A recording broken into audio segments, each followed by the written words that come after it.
20 yaşlık çakta men institutqa kirgen edim. 19 yaşında men bitirdim училище, мен de pedagogiya училищесін tamamladım da bunda institutqa оқырға kirgen edim. Хыяллар türlü idi. Elbette men yazıcı bulur turunda o vaqtda xıyalımda yok idi bütünlüy. Yazıcı bulurman degan ümit de yok idi. Men 3. kursta iş izley başladım. Tügü fabrikasına da barıp qaradım, meni alığız әлі işe deyip. Onda indi sizge yaraklı iş yok bizde deyip ettiler. Şundan sonra bardım Komsomol komitetine, Komsomol komiteti sekretari aytdı. Yaş Stalinci degan gazetaga barali, redaksiyasına barali. Mena onda Asiya Bikjanova işli, Asiya Bikjanova. Mena Bikjanovaga bar da ayt, mena şol kişi jiberdi deyip, taqdim etdi deyip. Men bardım endi redaksiyaga. Ol mena Asiya Bikjanova, ol mena makale yazıp bitireye koştu. İnstitut turmuşundan, studentlar turmuşundan. Men makaleni yazıp ilttim. Şundan sonra acayip bir qarasam, bir günden tegi makale basılıp çıqqan beyt. Oy, makale basılıp çıqqan, hem mena 35 tenge honorar verdiler. Bu şul hat özür sunmaydı, benim haman tomağım toymaydı. Ol bilesizmi? 3 sınıftraydı, bu şakta kompleksini abet dileyli, kompleksini aşağı gündüz studentlar aşkanasında. Men onda 35 tenkege otnadan artık rahatlanıp kompleksini abet aşadım, tegi stipendiyamni tutmuşa. Çağında işlegende koridorga çıqqanim, koridorda tegi balalar gazetası konkurs ilan etken hikayelerge. Men endi bular batırçılık etmez idim, aşıktan aşık bolsa. Konkurs yok. Men yazdım hikaye, konvertqa salıp isim familiyamni yazdım. Hem qarasam bir zaman bular bunu basıp çıkardılar. Mena şu birinci hikayem. O benim saklanmagan. Gazetini yo'qotganman. Benim bilan singlim var, egizaklar. Mena shularning bir so'rashib, bir kelishib yashawlari turunda, usullari turunda edi u. Oyaz G'ilashov aytdi, mena Madina, sen başından şaqtay haller o'tding dedi, menda shaqtay ishladim edi, oylar bo'yidingmi, yillar bo'yidingmi shunda. Yoz hali sen povest dedi. Men tuttum da povest yazdım, Qozon qalasi Toshqal'a deb. Bu arxitektorlar turundaydı. Şunisi qiziq bo'ldi. Onu Sovet Edebiyatı jurnalında birden bir jurnal bitirdim, Tatar'dan qalın jurnal. Şunda basılıp çıktı. Ona Nil Yüzeyev umay fikir yazıp getirgen bir öğretkeli yeşiliydi. Yüzeyev. Şundan onu basılıp çıktı. Yarar eyvet mi yok mu degende zor vakit bitinde basılıp çıktı. Bir zaman bana Moskov'dan şaltıratalar. Medine sen idemini yeli.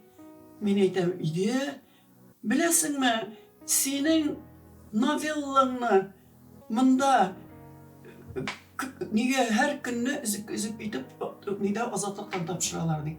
Men şok qatdım. Mena aytuvchi da yok, nituvchi da yok. Onda Qozonda tinglab da bo'lmay, ona men o'zim tinglay da olmayman. Shundan so'ng narsaga tapşıralar men aytam, ul aytdi azatlık Sovetga qarshi neydi? Radio deb aytga kerak.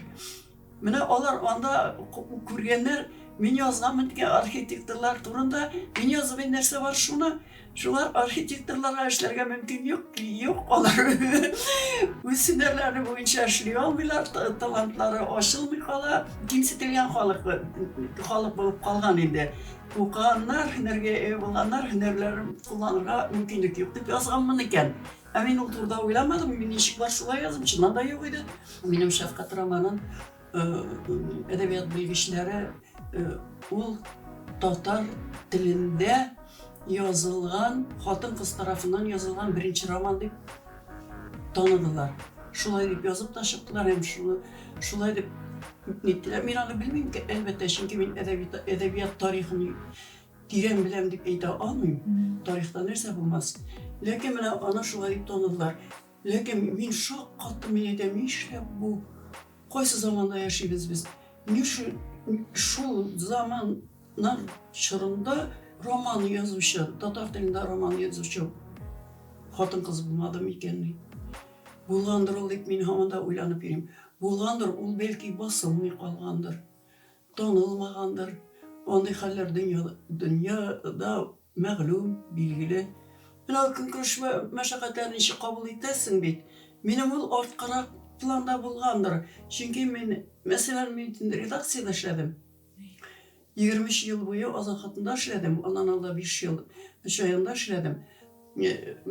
Benim hizmet ite turgan çırım şu 2 jurnalda öttü. Men tinlerin yazaydım. Onun bile sizin hikmeti var iken şu institutta başlagan kibiginde mene gil nitip tura, talep etip tura.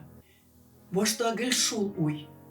Onda nerse şeysen de aşarga pişirsen de kibikte şeratırsan da başında şul. Onu mene yazarga gerek mene. Sen yazmayı düze almışsın. Yazarga şul vakitinde. Күп ултыраласың, күпме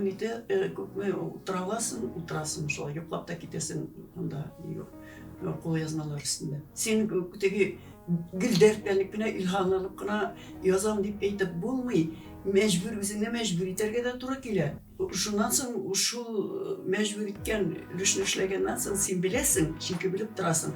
Анары илхамланып иштей турган орунга барып жетесің. Шундан соң илхам келе, мына мәжбүр етіп ішлейсің де, шул мәжбүр еткеш, онан илхам келесің, амына ижады бақыт шунда болайын. Біріншіден, ижад кішісі сенің ижад кішісі екенін аңлай. Ол сен ишлеп дүнгі ұлтырасың деп айтмейді, ол біле ижадың нәрсе екен. Екіншіден кеңешірге кіші бар. Сен язасың, нәрсе язасың, нешік язасың, ол бірінші оқушың бейтелі сенің. Яки Şimdi okumasa özü, her vakitte de okup da durmaydı. Kirek bulsa okuruydu ol, kirek de bulmaydı. Çünkü ben söyle bitireydim. Yazatırgan yazası evrimde ona aldan söyle bitireydim. Hem qarap duraydım, ol neçek tırmılay. Ona kızık mı ol? Onun qarашынан сезіп bulabilir. Kızık mı ol? Dürüst mü ol? Onları mağıqtıra mı ol? Мен аны сынап қарайдым анда, ол менің нәрсе айтты. Шул сынау үшін бейет дейді. Ол анары кеңешлерінде берейді, фикірін айтып қойайды, ол бұлай бетті, деп айтып қойайды. Мен айтмесе де, мені сен дұрыс язмағансың деп айтмай, дұрыс язмайсың деп айтмайды да бәлки. Лекен ол айта тұрмышта мені бұлай бет, кіші бұлай, өз фикірін айтты. Ол бик нық ярдам етейді мені. Мен ышанам, çünkü оқушы башқа оқушыға барып жеткеш, оқушы неше қабыл етесін білейді. Ол менің ұзын бақытым болды Ахмет білен қауышуым деп етерге керек. Бейрам болса, бір түрлі бейрам болса, еме, радиодан гіл Ахметтің жырлары яңғыры, шақ қатқыш, патриотик жырлар, еме. Ол неге халықтан ең бірінші ширатта мәхаббет жырлары білен танылған. Мен шундый күп кырлы иде ул. Әле күптән түгел радиодан сәгатьтән артык 2 сәгатьме тапшыру булды. Шак катым тыңлап, мен аны белеп бетермәгәнмен икән әле уйлап, үземне инде шундый кеше булган икән ул дип. Зур шагыйрь булган түгел, зур шагыйрь иде ул. Ул менә кәгазны ала иде, утыра иде, шундук анан агылып чыга иде. Бер нинди төзәтүсез, ничә Ул şiirlerin düzeltip oturduğunda uylap da qaramıydı. Qaşaqda men aytып qoyaydım indi. Mena bu düşünü düzeltip jibereydi. Mena bu sözünü mena alıştırayım dep sirek. Kağızını ala oturup yazsa şunduk şiiri әзір була. Bir tutumu var. Menden ул яктан караганда ижад кишиси буларак менден üstün көрәйди. Безнең бер сатучы бар иде, укый торган. Kitap yarata тұрған. Ол мен азатхатында ішлейм, ол шында келіп бере тұрған ие. Шул сатушы болып ішлей китапларны оқый. Шуна менің бірінші хикаялар китабым шыққан ие. Оланы оқып шықты, шатты, әйбет. Шунан ilk бір келгенде әйті, Мәдина, мен сенің китабыңны алып, яңадан оқып қараған айым. Шунан соң ол әйтті, Мәдина, sen qat оқып тұрған әсерлер яз дейді. Әмін ол оқи алмаған. Шунан ол кішкене гана брошюра кебек китап еді, мен мені ғұмырыма көңіліме салып қойдым. Қат оқысын үшін eserini kat yazırga gerek. Şuna men kiritlep koydum köngülüme. Türtüp aytып bulmay, lekin her eserdagi giroylarda men özümün çağılışımni tabam deb aytırga bolar.